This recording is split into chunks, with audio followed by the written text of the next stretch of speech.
گیا ہے کہ کوئی شخص ان شبوں میں جو ہے وہ یقین کے ساتھ شب قدر کی بے حرمتی نہ کر سکے. کیسے بے حرمتی نہیں کر سکے کہ اسے یقین نہیں ہے تین میں سے کون سی شب ہے، مگر یہ کہ کوئی اتنا شقی ہو جائے کہ وہ تینوں شبوں میں جو ہے وہ بھی عمل انجام دے. بہرحال خدا متعال نے اس شب کی بڑی عظمت بیان کی ہے. سورہ مبارکہ قدر میں اسے بیان کیا گیا ہے. بات یہاں سے شروع ہوتی ہے انزلناہ فی لیلۃ القدر، ہم نے اسے شب قدر میں نازل کیا. قرآن کریم میں دو قسم کے نزول ہیں، ایک نزول دفعی ہے، ایک نزول تدریجی ہے. دفعتاً یعنی ایک دم قرآن کریم نازل ہوا ہے قلب رسول پر، یہ شب قدر میں ہوا، اور بہترین اور خالص ترین کلام، بہترین اور خالص ترین وقت میں، بہترین اور کائنات کے سب سے عظیم انسان پر نازل ہوا.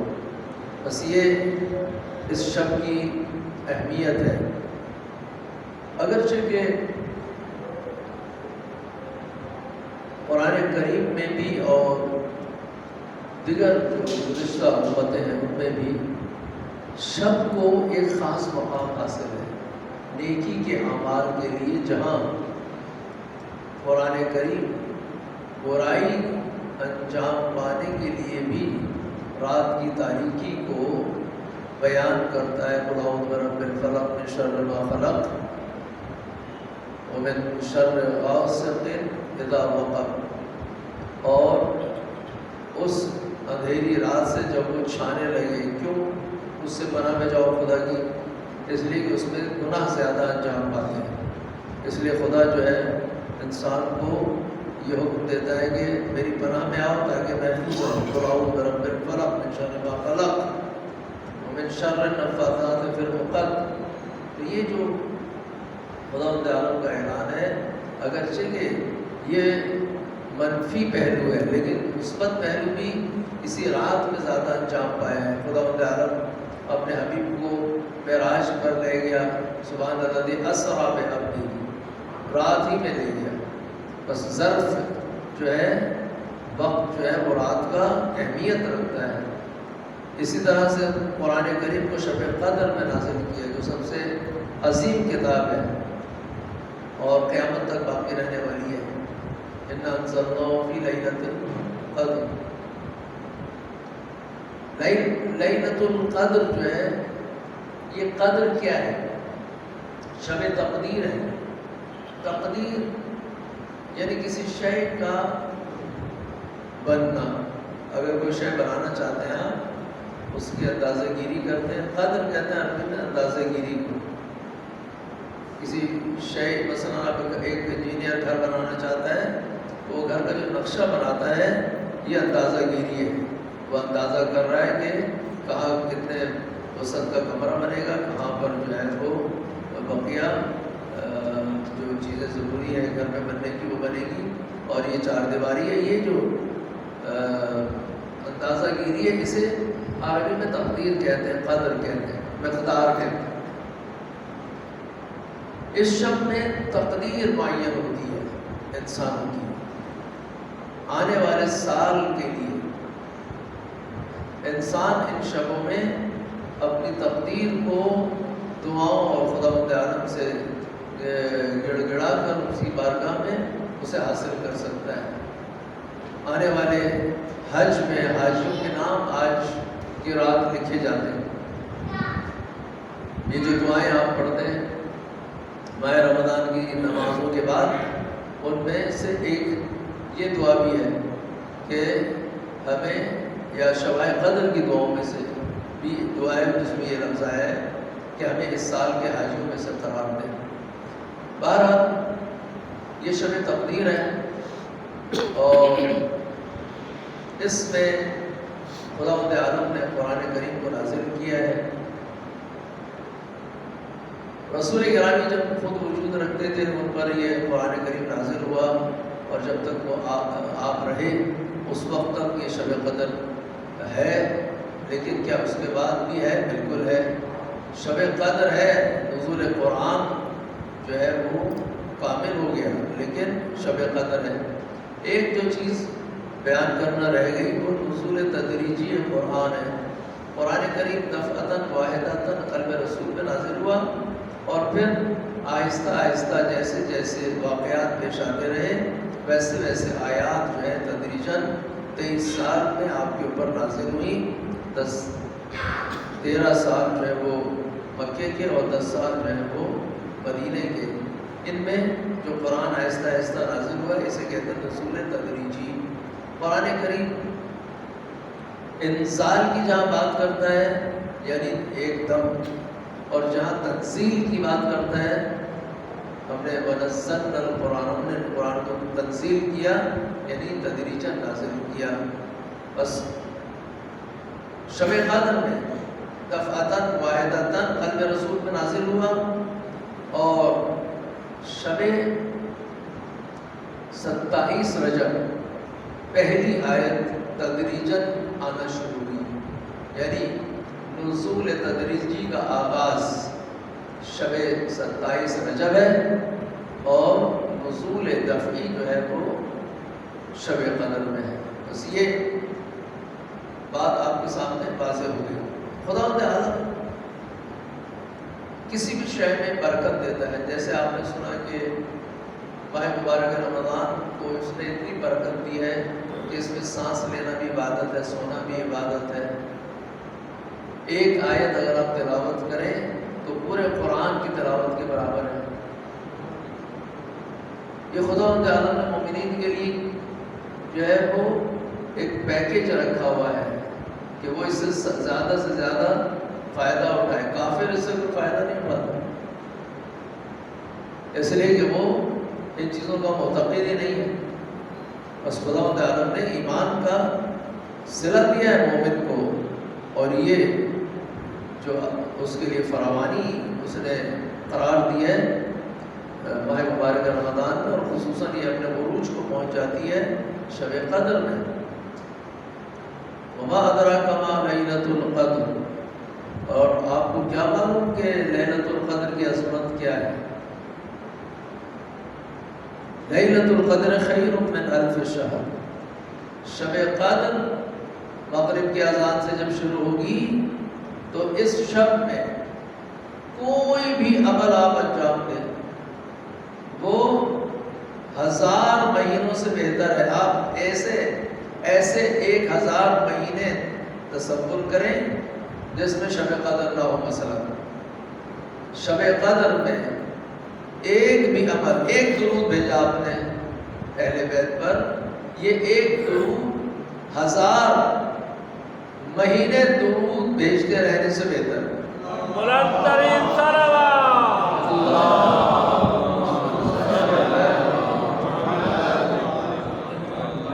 ابھی آیت نے یہ کہا ہے کہ اس سے بہتر ہے۔ کتنا بہتر ہے؟ یعنی آیت نے جو ابتدائی مقام ہے اسے بیان کیا ہے 1000 سے بہتر، لیکن جو اعلیٰ مقام ہے کتنا بہتر ہے اسے بیان نہیں کیا۔ یعنی انسان کے اپنے اخلاص پر ہے۔ آپ جانتے ہیں کہ جنگ خندق میں رسول کریم نے کیا فرمایا؟ ضربۃ علی یوم الخندق افضل من عبادت الثقلین۔ جن و انس مل کر بھی جب سے آدم زمین میں آئے ہیں قیامت تک عبادت کریں ان سے ایک ضربت علی افضل ہے۔ کیوں؟ اس لیے کہ اس ضربت میں حالات کے تحت جو کیفیت تھی مسلمانوں کی کہ وہ لرز رہے تھے، کانپ رہے تھے خوف کے مارے کہ یہ کفار کا لشکر ہمیں کھا جائے گا، ٹھیک ہے، آپ نے جس مقام اخلاص کے ساتھ ایک ضربت لگائی اس مقام اخلاص تک تمام دنیا قیامت تک نہیں پہنچ سکتی۔ اب اگر شب قدر میں کسی کا اخلاص قوی ہے تو جس اخلاص سے خدا کی بارگاہ میں گڑ گڑائے گا، دعا کرے گا، وہ اتنا ترقی کرے گا۔ لہذا آیت نے یہ ضرور کہا ہے کہ خیر من الف شہر، 1000 مہینوں سے بہتر۔ یہ تو کم سے کم بات ہے۔ کتنا بہتر ہے؟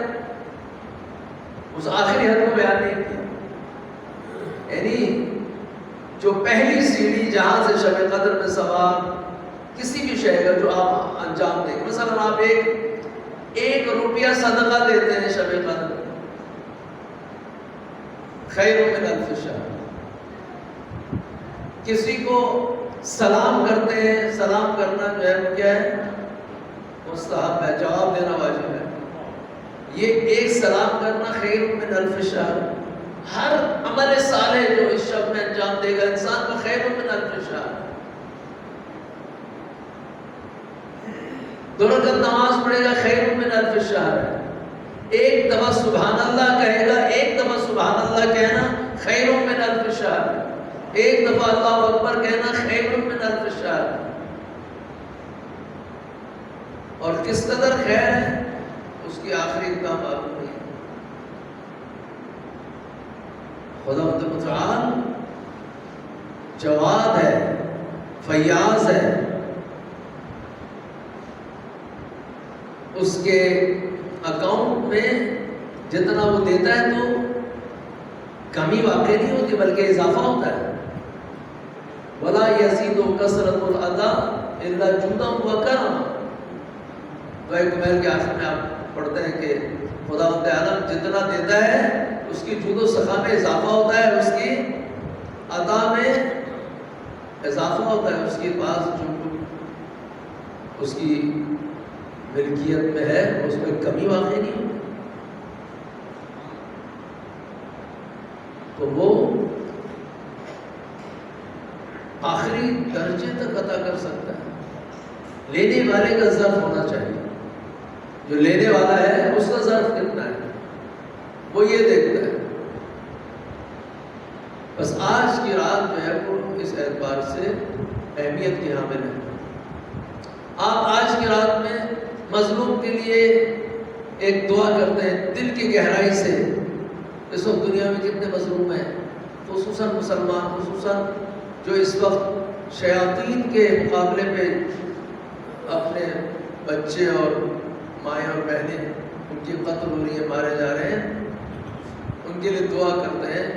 اگر واقعاً آپ کا دل اس مقام پر آ گیا دعا کے کہ میں اگر وہاں ہوتا تو میں انہی کی طرح بالکل اسی ماحول میں راضی میں رضائے الہی رہتا، خدا سے شکایت نہیں کرتا بلکہ میں دشمن سے مقابلہ کرتا، تو آپ دل کی گہرائی سے ایک دعا کر کے اس مقام پر پہنچ سکتے۔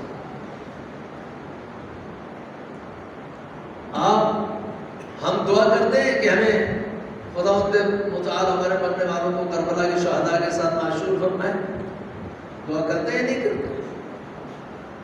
اگر یہ دعا حقیقی معنی میں انجام پا جائے اور مورد قبول واقع ہو جائے تو خداوند عالم اگر ہمیں ان کے ساتھ معشور فرمائے گا تو کیا اس کے خزانے میں کمی ہو جائے گی؟ تو بس آج کی شب کو غنیمت شمار کریں۔ معلوم نہیں اگلے سال زندہ رہتا ہے،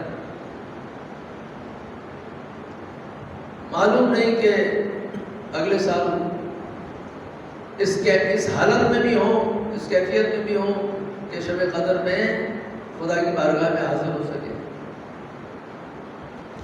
بس ہوشیار رہیں اور اس وقت کو جو ہے وہ اپنے ہاتھ سے نہ جانے دیں۔ انما الاعمال بالنیات، اعمال کا دار و مدار نیتوں پر ہے۔ نیت کتنی خالص ہے، ہماری نیت جتنی خالص ہوگی ہم آگے جائیں گے۔ نیت میں جتنا فطور ہوگا، جتنا اس کے اندر ملاوٹ ہوگی، اور یہ ملاوٹ جب زیادہ بڑھ جاتی ہے وہ آہستہ آہستہ یہی ملاوٹ ہے جو منافقت میں ظاہر ہوتی ہے کہ انسان کا دل کچھ اور چاہتا ہے اور اس کی زبان میں کچھ اور ہے، یعنی اسی کی زبان جو ہے اس کے دل کے ساتھ مطابقت نہیں رکھتی۔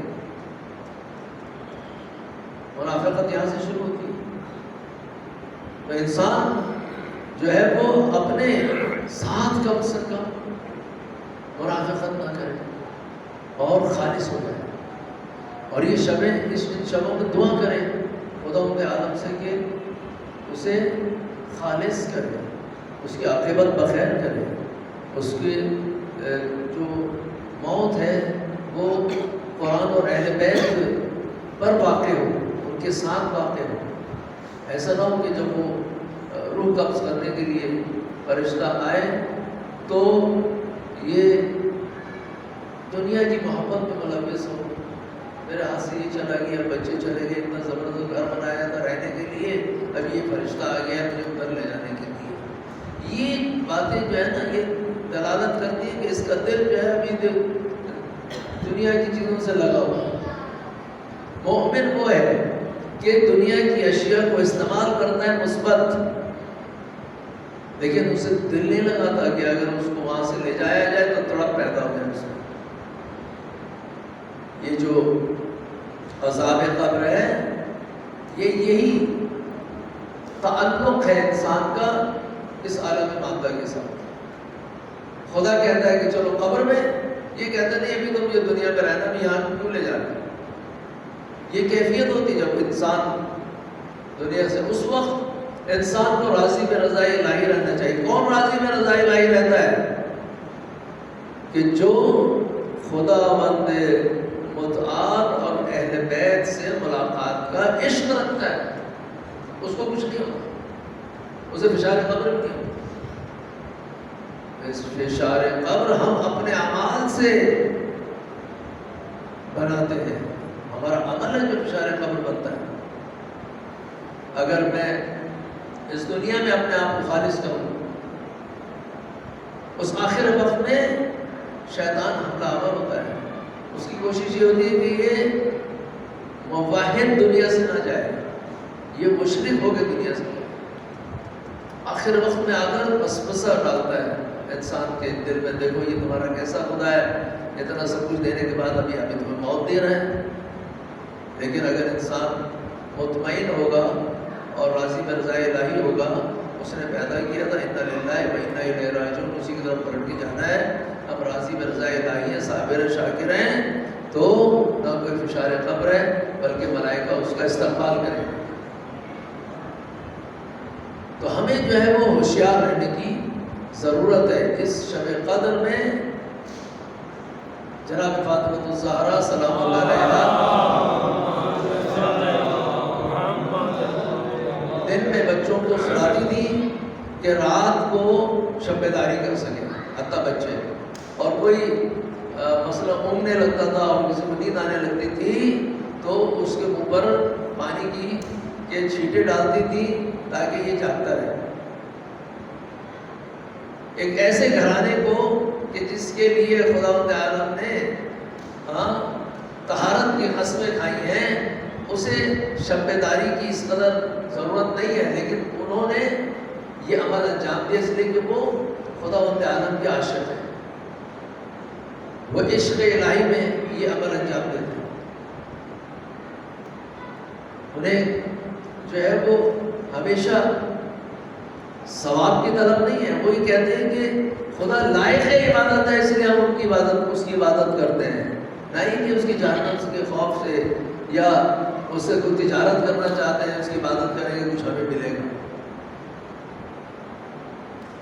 بلکہ لائق عبادت سمجھتے ہیں۔ بس آج کے اس شب خداوند متعال کو لائق عبادت سمجھتے ہوئے یہ آپ ہمارے قرآن انجام دیں گے، سر پہ رکھیں گے قرآن کریم کو، سامنے رکھیں گے قرآن کریم کو، یہ کیا ہے؟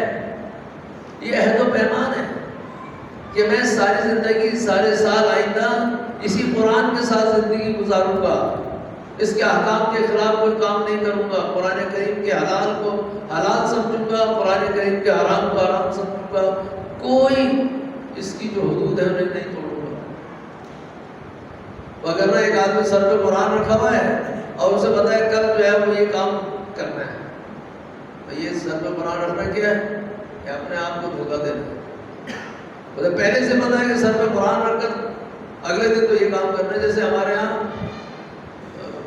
بہت سارے لوگ حج کرنے جاتے ہیں تاکہ حاجی کہلائیں اور واپس آ کر جو چھری تھوڑی سی کند بھی تھی اب تیز ہو جاتی ہے، وہ کارنامے میں انجام دیتے ہیں کہ اب تو وہاں سے سند لے کے آئے کہ اب سارے عوام کو جو ہے تہس نہس کر دیں. یہ ظلم ہے. باہر جو بھی اس کا شکار ہوگا اس رات میں اسی طرح سے جس طرح سے اس کی احترام اور عظمت بیان کی گئی ہے، اگر کوئی اس کے اندر گناہ کرے، اگرچہ کہ اس کے بارے میں نہیں آیا کہ یہ گناہ جو ہے وہ کس قدر بدتر ہے، لیکن بالآخر اس نے اس عظیم رات کے احترام کو پامال کیا. حتماً آج کی رات میں گناہ جو ہے وہ عام دنوں سے زیادہ تاثیر کرتا ہے انسان کی زندگی پر، اسے تباہ و برباد کرتا ہے. بس آج کی رات جو ہے شب تقدیر ہے، قدر ہے، اعمال کے ذریعے اسے بنائیں اور خداوند عالم کی بارگاہ میں تمام آنے والے سال کے اپنے مقدرات جو ہیں انہیں حاصل کریں.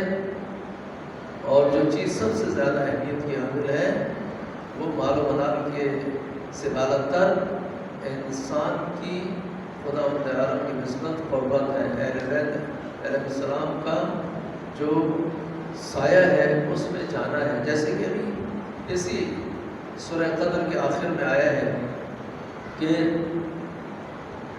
خیر من الف الشہر تنزل الملائکۃ والروح فیہا. اس رات میں ملائکہ نازل ہوتے ہیں اور روح نازل ہوتا ہے. روح روایات میں آئے کہ عام فرشتوں سے بڑا فرشتہ ہے. حتیٰ بعض روایت میں جبرائیل کے بارے میں کہا گیا کہ جبرائیل کو روح کہا گیا ہے قرآن کریم میں اس مقام پر. تو امام نے فرمایا کہ نہیں، روح جو ہے وہ جبرائیل کی نسبت سے بھی زیادہ عظمت رکھتا ہے، وہ نازل ہوتا ہے. رسول گرامی جب خود تشریف رکھتے تھے ان پہ نازل ہوتا تھا. جب آپ دنیا سے تشریف لے گئے تو نزول قرآن تو ایک ہی شب میں جب نازل ہوا تو کامل ہو گیا، تدریجاً 23 سال میں کامل ہو گیا. اب آیت کیا کہتی ہے؟ تنزل الملائکۃ والروح. یہ تتنزلو ہے اصل میں عربیت میں، یعنی استقبال مستقبل میں قیامت تک ملائکہ نازل ہوتے رہیں گے. ترجمہ یہ ہے. اس کا مطلب یہ ہے کہ ملائکہ اس شب میں رسول گرامی کے جانے کے بعد بھی نازل ہوتے ہیں. کیا لے کے آتے ہیں ملائکہ آسمان سے؟ من کل امر. تمام امور جو بندگان دعا مانگتے ہیں خداوند عالم جن پر اپنی مہر ثبت کرتا ہے، وہ اعمال نامہ، وہ مقدرات لے کے آتے ہیں کہ اس سال کیا کیا ہونا ہے، کیا کیا انجام پانا ہے. کس کے پاس لے کے آتے ہیں؟ بالکل امر، تمام امور کو لے کے آتے ہیں. اور کس کے پاس؟ رسول گرامی جس وقت ہے ان کے پاس. ان کے بعد کیا زمین پہ نازل ہوتے ہیں، زمین پہ چھوڑ کے چلے جاتے ہیں؟ نہیں. ہر دور کا جو ولی مطلق ہے اس ولی مطلق پر یہ ملائکہ نازل ہوتے ہیں اور اس تک یہ تمام امور پہنچاتے ہیں کہ سال میں کیا ہونا ہے. آج کا جو ولی مطلق ہے، ولی العصر، آج ان پر نازل ہوتے ہیں، ان تک یہ تمام امور پہنچاتے ہیں. اور یہ امامت کی سب سے بڑی دلیل ہے کہ آج بھی ماورائے طبیعت کا طبیعت کے ساتھ ارتباط موجود ہے. فرشتے نازل ہوتے ہیں، ملائکہ نازل ہوتے ہیں اس دور کے ولی مطلق پر. رسول گرامی جب خود تشریف رکھتے تھے وہ ولی مطلق تھے، ان کے بعد امیر المومنین ہیں اور تمام ائمہ. اور آج یہ بقیت اللہ جو پردہ غیبت میں یہ ولی امر ہے. صاحب الامر کہتے ہیں اسی لیے. آپ لوگ سنتے ہیں نہیں صاحب الامر؟ صاحب الامر اسی لیے کہتے ہیں، اس لیے کہ ملائکہ جو من کل امر لے کے آتے ہیں وہ صاحب امر تک پہنچاتے ہیں. بس آج کی شب اگر کوئی شخص اپنے امام کے سائے میں آ گیا اور امامت سے متصل ہو گیا اور اس کے اعمال آنے والے سال میں ایسے ہو گئے کہ اس کا امام ان سے راضی ہو گیا تو اس نے شب قدر کو حاصل کر لیا.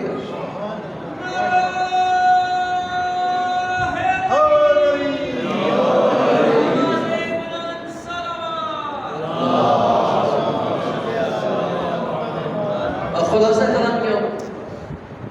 شب قدر یعنی رضا امام کو حاصل کرنا، امام وقت سے ارتباط قائم کر لینا. ضروری نہیں ہے ارتباط جو ہے وہ جسمانی ہو، ارتباط روحانی بھی قائم ہو گیا، میں نے ان کے ساتھ وعدہ کر لیا اور اس وعدے پہ میں قائم رہا سارے سال، تو اس کا مطلب یہ ہے کہ میں قرآن اور اہل بیت کے سائے میں چلا گیا. بس یہ شب قدر ہے اور یہ انا انزلناہ فی لیلۃ القدر سلام ہی حتی مطلع الفجر. یہ جو رات ہے سلامتی ہے یہاں تک کہ طلوع فجر ہو. خداوند عالم سے دعا ہے کہ ہمیں حقیقی معنی میں شب قدر کا ادراک کرنے کی توفیق عطا فرمائے. میں دعا کروں پھر آپ سوال. خداوند عالم سے دعا ہے کہ ہمیں اس شب میں اپنے تمام گناہوں کی مغفرت حاصل کرنے کی توفیق عطا فرمائے. ہمارے تمام مرحومین کی مغفرت فرمائے. خداوند عالم سے دعا ہے کہ ہمارے اپنے تمام گناہوں کی مغفرت فرمائے. خداوند عالم سے دعا ہے کہ اسلام اور پاکستان کے خلاف ہونے والی تمام سازشوں کو ناکام فرمائے. خداوند عالم سے دعا ہے کہ جو بے روزگار ہیں انہیں بہتر روزگار عطا فرمائے. جو برسر روزگار ہیں ان کے روزگار میں استحکام برکت عطا فرمائے. خداوند عالم سے دعا ہے کہ جو بے گناہ اسیر ہیں انہیں رہائی عطا فرمائے. ایت الرسیستانیت الحمد طول عمر عطا فرمائے. تمام مومنین کی عزت جان اور کی حفاظت فرمائے. بیگا اسرائیل اور تکفیری جو اس دنیا میں فساد میں مبتلا ہیں ان سے انسانیت کو نجات عطا فرمائے. خداوند عالم سے دعا ہے کہ لشکر اسلام کو کامیابی عطا فرمائے. لشکر کفر و نفاق کو ناکام فرمائے. اور تمام دعاؤں کی ایک دعا امام زمانہ کے ظہور پر تاجیل فرمائے. کے ساروان میں سے قرار دے. وآخر دعوانا الحمدللہ رب العالمین. تو یہ محبت کا اظہار کیسے ہو، انکشاف کیسے ہو؟ یہ چھپا ہوا ہے.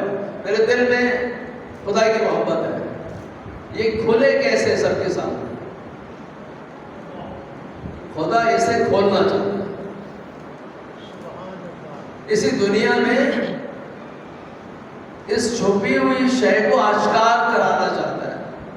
کیسے آشکار ہوگی؟ آشکار ہونے کا طریقہ یہ کہ یعنی رسول گرامی فرماتے ہیں کہ میری پیروی کرو. خدا سے محبت ہے، اس کا اظہار کیسے ہوگا؟ نبی سے محبت. نبی سے محبت کا معنی کیا ہے؟ جو انہوں نے کہہ دیا وہ لے لو، جس سے روک دیا رک جاؤ. تو ایک لفظ ایک ذرہ برابر بھی اگر کسی نے ان کے مقابلے میں کلام کیا تو وہ اس دائرے سے خارج ہے.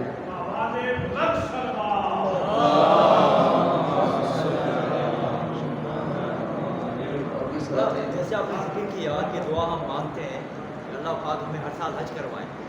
اب اس زمانے میں 1470 سال پہلے حج کرنے میں جو قریب کے لوگ تھے وہ تو کر سکتے تھے، لیکن جو دور کے لوگ تھے ان کے لیے سال بھر کا جو سفر تھا جانے اور آنے کا، اگر ہر سال کا سفر تھا. یہ دیکھ لیں 450 کلومیٹر مدینے سے امام حسن علیہ السلام نے 20 حج کیے پیدل. بالکل سبحان اللہ. اس کا معنی یہ ہے کہ اس وقت بھی تھے لوگ کرنے والے، اور جو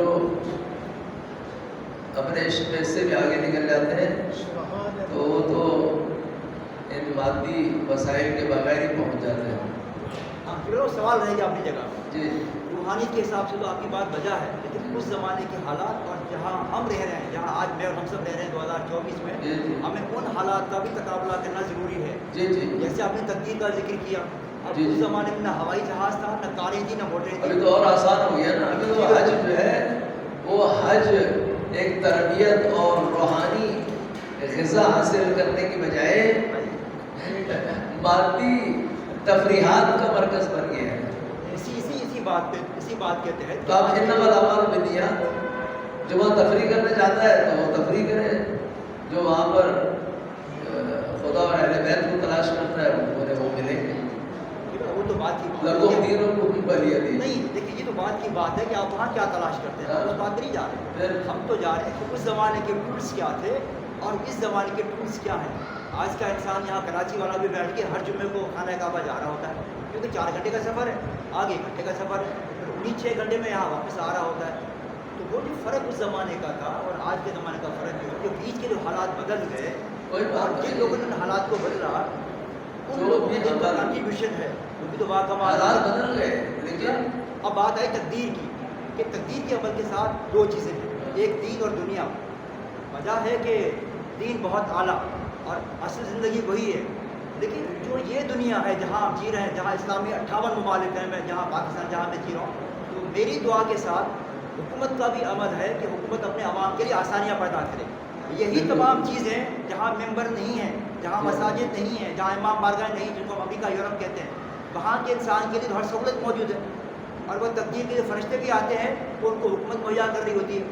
ایون کہ ان کے اپنے لوگوں کے علاوہ ہم لوگ یہاں بیٹھے ہوئے ہیں، ہم بھی جا کے وہاں عافیت محسوس کرتے ہیں، وہاں جا کے سکون محسوس کرتے ہیں، وہاں جا کے عزت محسوس کرتے ہیں، وہاں جا کے تکریم محسوس کرتے ہیں، وہاں جا کے آسانیاں محسوس کرتے ہیں. تو کتنا اچھا ہو کہ آج کے عوامل کے تحت انشاءاللہ اپنے عوام کو جو ہمارے ساتھ بیٹھے دعا ہوئے میں ہیں شب قدر ہے ہم کہ بالکل پاکستان کے حالات ایسے ہو جائیں. اور ہم نے دعا کی بھی ہے پاکستان کے خلاف ہونے والی اور اسلام عالم اسلام کے خلاف ہونے والی تمام سازشوں کو خدا تعالیٰ دور فرمائے. ایک وقت تھا کہ جب امام حسین علیہ السلام 72 آدمیوں کے ساتھ کربلا میں معصوم تھے اسلام کے دفاع کے لیے. آج مقدار زیادہ ہے، آج کئی ممالک اس مقام پر کھڑے ہیں، لیکن مجموعی طور پر شیاطین ظاہری قوت ان کی ابھی بھی زیادہ ہے، لیکن یہ جنگ جاری ہے. دعا کریں انشاءاللہ ہمیں خدا متعال امام حسین علیہ السلام کے گروہ کے ساتھ معشور فرمائے اور آسائشیں بھی فراہم